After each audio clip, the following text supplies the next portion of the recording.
Hi everyone, and you are watching The Walking Logic. So in this video, we're going to talk about procrastination, the art of delaying or postponing things. And no matter how amazing of a person you are, how regular, how routinely you are, we all can find ourselves in places or in situations where we do procrastinate, and there's something that is really needed to be done, but there are so many overthinking loops in our head that we're just not able to put ourselves back into our working environment.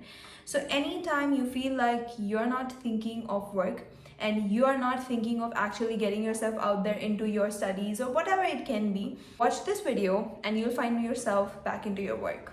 Now let's get into the video. First point is trying is the prize and not winning. And this happens to so many people. They get stuck into thinking that until I have a clear plan of how am I gonna win or how am I gonna be able to achieve this, I'm not gonna try.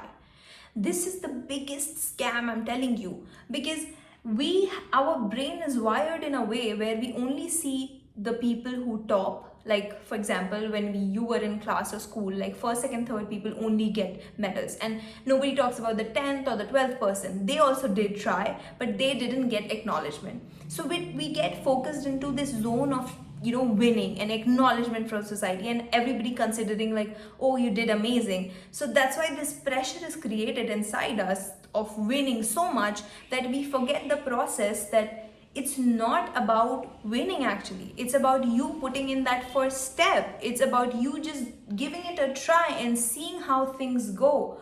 Because if you get focused on trying, you will see things in a different way. Because the first time you're gonna fail, the second time, third time, fourth time, you're gonna have no acknowledgement. But the 11th time, you're gonna be great at it.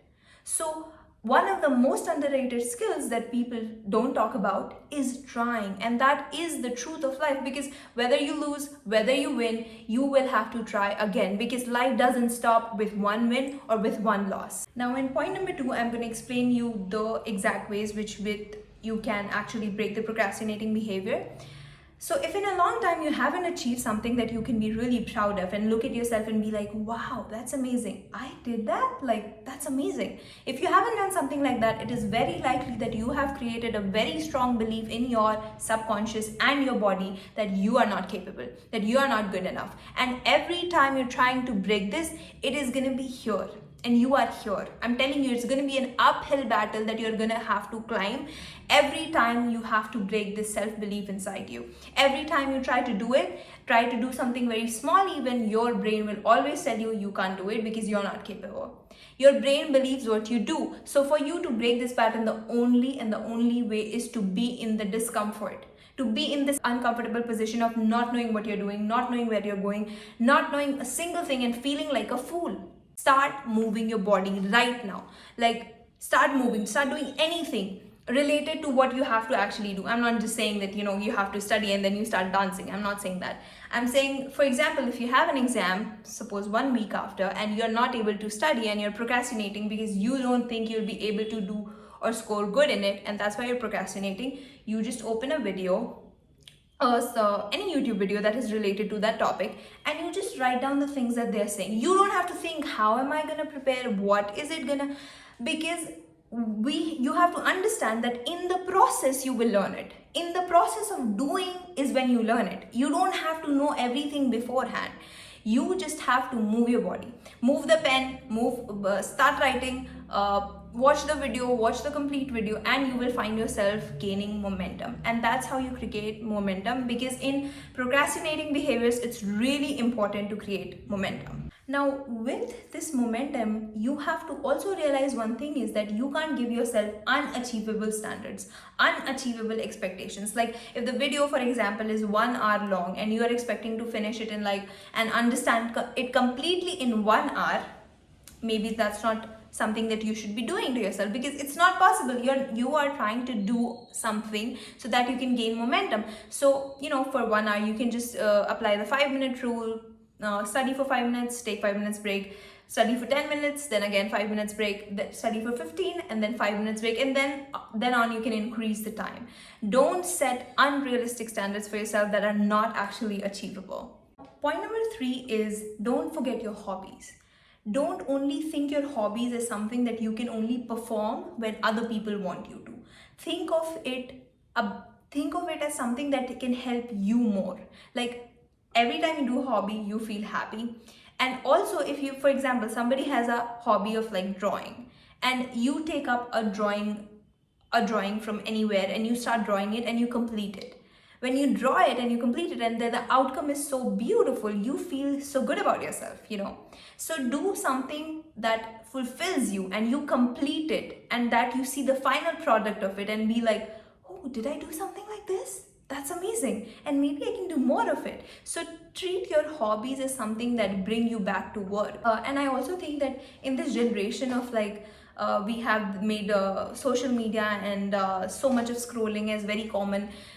We do it, I mean, we are all guilty of it, but like, I would just say that go back to your hobbies, go back to what you can actually do and feel like amazing about yourself. Point number 4 is risk your reputation. Don't focus on people but yourself and your growth.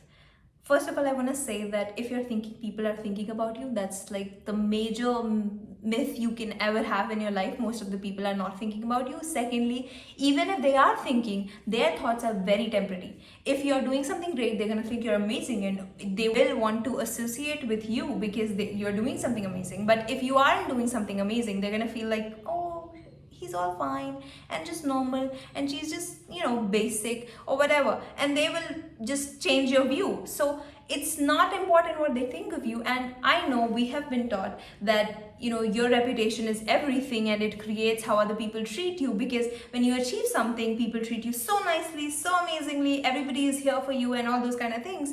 But when you lose, there literally anybody to hold you or to give you that comfort. So that's why we obsess over what our reputation is, because we want validation, and it's very normal to want that. But you have to understand that it is very transient, and you can't depend your work into this very transient thing. Point number 5 is you have to sacrifice things to get things. And a lot of people might not agree with me, and they will be like, no, without sacrifice also you can have things. But I say that's clearly not possible. If you have bigger goals, and if you want something, even for the smallest goal, for example, you want to wake up in the morning and you're not able to do it because you check your phone all the night, and you're like not able to sleep because you are constantly stimulating yourself. Or maybe you have an exam and you're not forgetting social media, and then you're like, I'm not able to focus because you're not sacrificing. And people want bigger things. Everybody can want things, but if you don't have the audacity to sacrifice things for that, then please keep your needs to yourself. Like, just don't want things then. Because if you don't have the guts to sacrifice what is needed for it, you will not get it. For example, some people have this thing of like envying people who have a good body or whatever, and then they're like, yeah, those people have the great bodies and they have inherited it and all those kind of things. But if you look at their food, if you look at their sleeping pattern, it's like shit. So when you want something, your routine can't be looking like whatever.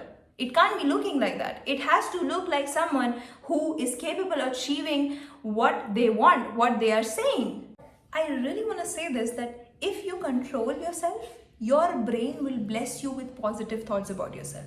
If you sacrifice things that are heavily distracting, and most of the people are not able to sacrifice it, you're gonna have a mindset, a self-confidence, a self-trust that is unbreakable, unshakable, because you're doing what most people can't. So if you have goals that are very big and it's something that you want to achieve, even if they're not big and you want to achieve them, you have to do what is needed. You have to sacrifice to get on that level. This point is for those who want to achieve bigger things in life, who want to do greater things and want to develop this muscle of like non-procrastination for life. It can be only done by you doing one hard thing each day. It could be as simple as you wanting to learn a vehicle. And you do, even if it wrecks your nerves, it makes you feel like, I don't know what I'm doing, I might go into an accident, you do it any which ways. If you wreck your nerve once each day, you will have developed a mindset that is like insane, because you're like, I do one hard thing every damn day.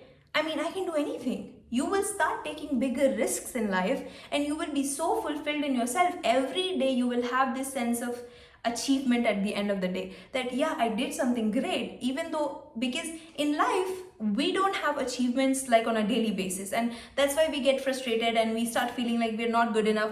But if you have this thing of like, I am doing hard things every day, one hard thing, you go to sleep in peace, like, yeah, I did something great today. Last but the most important point is direction.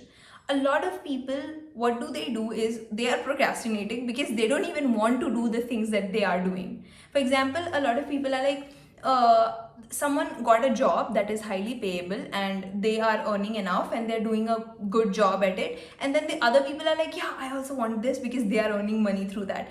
I just want to tell you that that's not the only way of making money, or that's not the only way of doing things. So we get so much stuck on other people and other thought processes that we are like, we forget our inner guidance, that how we can do things and how interested we are in doing things.